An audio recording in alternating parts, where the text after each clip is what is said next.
అందరికీ నమస్కారం అండి. ఈరోజు టాపిక్ ఏంటి అంటే, ఒక చోట నేను వీడియో చూసానండి.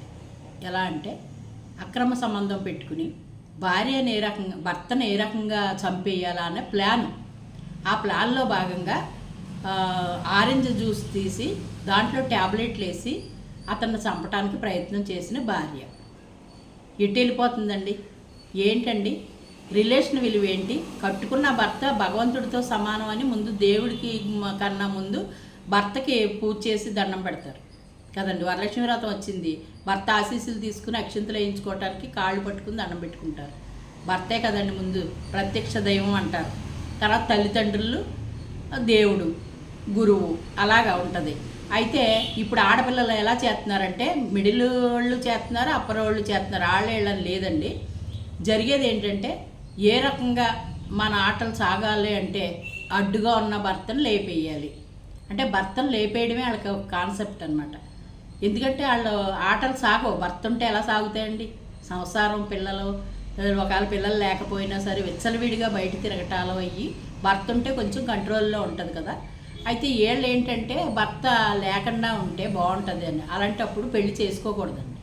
పెళ్లి చేసుకోకుండా విచ్చలవిడిగా వాళ్ళు ఎలాగ ఉంటారో, వాళ్ళు ఏ రకంగా బతుకుతారో బతకాలి తప్ప, సొసైటీలో ఉన్నామని గుర్తుపెట్టుకోకుండా ఇంకొక అమ్మగారిన బిడ్డ నేను పెళ్లి చేసుకున్న తర్వాత చంపే హక్కు నీకెవరు ఇచ్చారు? పెళ్లి చేసుకున్నంత మాత్రాన్ని వాళ్ళని చంపేయటమేనా? మగపిల్లలు భయపడే పరిస్థితికి దిగజారిపోయారు అంటే ఆడతనం ఏమైపోయింది, అమ్మతనం ఏమైపోయింది? ఆడజన్మ ఎత్తిన తర్వాత కొంచెం కాకపోతే కొంచెం అయినా హద్దులు అనేవి పాటించుకోవాలి, పద్ధతులు ఉండాలి, కల్చర్ ఉండాలి, మన పడికట్టుని మనం కాపాడుకోవాలి. చుట్టూ సమాజం మన ఎంక చూస్తుందని ఇంగితం ఉండదండి వీళ్ళకి. అలాగా ఆరెంజ్ జ్యూస్లో వేసేసి ఇచ్చేసింది అతనికి. అతను పూర్తి మైకం రాలేదు, కానీ ఇంకో రకంగా ప్రయత్నం చేసి చంపే ప్రయత్నం చేసింది. అంటే అవతలోడు సపోర్ట్ తీసుకుని, ఆడికి పెళ్ళం ఉంటుంది, ఒకవేళ పెళ్ళం లేదు, వెనకాల వాళ్ళు ఉంటారు, వాళ్ళని నాడు చంపుకుంటాడా? చంపుకోడు కదా. ఎందుకంత ఇక్కడ లేని సుఖాలు అక్కడ ఏం దొరుకుతున్నాయి?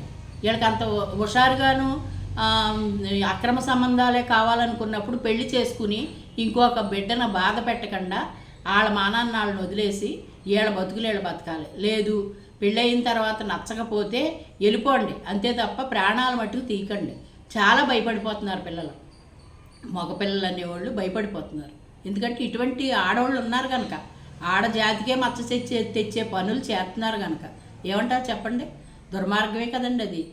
ఏమండి ప్రాణాలు తీయటం ఏంటండి? ఇప్పుడు అక్రమ సంబంధాలు ఎక్కువైపోయినాయండి. బుద్ధి జ్ఞానం ఉండదండి వీళ్ళకి. ఆడజన్మ ఎత్తారు కదా, కొంచెమైనా ఆలోచించాలి కదండి. ఎన్ని రోజులు బతుకుతారండి?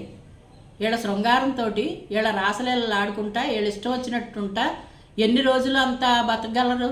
వయసు ఎప్పుడు అలాగే ఉంటుందా?